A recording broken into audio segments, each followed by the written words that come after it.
Top 8 peringkat Awakening buah iblis terkuat di One Piece.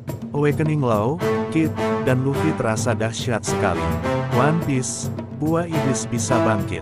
Untuk para Mesia, situasi langka ini memungkinkan pengguna buah iblis untuk mempengaruhi hal selain tubuh si pengguna sendiri.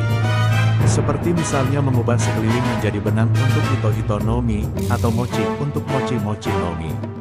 Sejauh ini ada beberapa buah iblis yang dikonfirmasi mencapai Awakening. Dari semua itu mana yang terasa paling kuat? Menurut saya, kalau kita menghitung juga yang tidak canon, ini peringkat Awakening buah iblis terkuat di One Piece. 8. Jailer Beast Impel Down. Menurut Crocodile, para Jailer Beast Impel Down semuanya adalah awak Genet Zoan. Saya taruh mereka dalam satu nomor karena kekuatan mereka sejenis. Efek Awakening mereka yang terlihat, sebatas, ketangguhan hebat dan mereka bisa pulih dengan cepat meski sudah dijatuhkan. Meski efeknya lebih sederhana dari Awakening lain, itu membuat mereka menjadi ancaman di Impel Down. 7. Charlotte Katakuri, Mochi-Mochi no Mi. Mochi-Mochi no Mi yang telah bangkit bisa mengubah sekeliling menjadi mochi untuk menyerang musuh. Saya menempatkan Mochi-Mochi no Mi di posisi ini karena aplikasinya selama pertarungan Katakuri dan Luffy terasa tidak seistimewa Awakening buah iblis lain di peringkat yang lebih tinggi. 6. Guild Tesoro, Goru-Goru no Mi. Tesoro adalah karakter yang tidak canon di kontinuitas manga. Dia muncul di One Piece Film Gold. Keistimewaan Awakening Goru-Goru no Mi adalah Tesoro jadi bisa menciptakan jaringan sensorik yang kompleks di dalam emas yang disentuhnya, memungkinkan dia untuk merasakan setiap gerakan yang terhubung dengan emasnya. Aspek ini sejauh ini terasa unik untuk Goru-Goru no Mi. 5. Don Quixote Doflamingo, Ito-Ito no Mi. Kekuatan Ito-Ito no Mi setelah bangkit adalah membuat sekelilingnya menjadi benang, dan memanipulasi benang-benang tersebut. Awalnya, Ito-Ito no Mi ini terasa luar biasa sekali ketika dibangkitkan. Namun kemudian, Awakening dari sejumlah West Generation terasa lebih berbahaya ketimbang ini. 4. Eustace Kid, Chiki-Chiki no Mi. Awakening Chiki-Chiki no Mi bisa membuat objek lain memiliki karakteristik magnet. Ini berlaku untuk manusia juga, seperti yang terjadi saat Big Mom dibuat menjadi magnet dan dengan ekstrim menarik logam-logam di sekelilingnya. Potensi Awakening ini luar biasa. Kalau saja yang jadi korban gak sekuat Big Mom, mungkin si korban akan langsung mati atau KO begitu ditiban berbagai benda logam.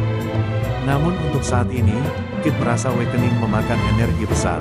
Kid merasa sama dengan Law, yaitu teknik itu memakan terlalu banyak energi untuk digunakan di pertempuran sungguhan dan hanya akan ia gunakan dalam situasi berbahaya.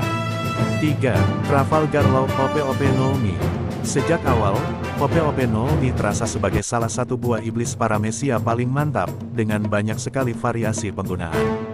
Lalu ketika buah iblis Law ini Awakening, Law pun bisa mendaratkan beberapa serangan kuat ke Big Mom.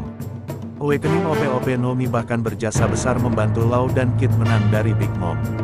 Untuk saat ini, Law memang terasa masih bisa mengembangkan kemampuan Awakening Ope-Ope no Mi.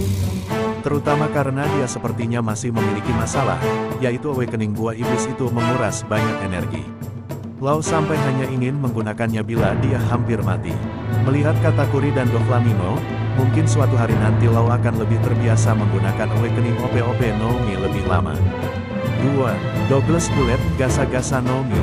Douglas Bullet ini karakter yang tidak canon di kontinuitas manga. Dia muncul di movie One Piece Stampede. Setelah Gasa-Gasa no Mi Awakening, Bullet bisa menyatu dengan lingkungannya dan menjadi ancaman luar biasa. Dari segi kekuatan, Bullet mungkin level kekuatannya terasa masih di bawah para Yonko. Tapi saat dia tampil di Stampede dulu, level kekuatannya terasa setara atau bahkan lebih tinggi dari komandan divisi kelompok Yonko seperti Katakuri. Awakeningnya, terutama, terasa luar biasa. 1. Monkey D. Luffy, Hito-Hito no Mi, model, Nika. Begitu akhirnya Luffy Awakening, kita pun menyadari potensi bila kekuatan sejati buah Gomu-Gomu, atau Hito-Hito no Mi, model, Nika. Luffy terlihat lebih bebas memanipulasi tubuhnya. Dia dapat mendadak terlihat kekar saat meraih lantai, kemudian kembali normal. Dia juga sempat dapat dengan mudah meraih dan membanting-banting Kaido. Dari yang sudah dikonfirmasi, ini adalah Awakening yang terasa paling spesial di One Piece sejauh ini. Nah, itu peringkat Awakening buah iblis terkuat di One Piece. Gimana menurut kalian? Sampaikan di kolom komentar.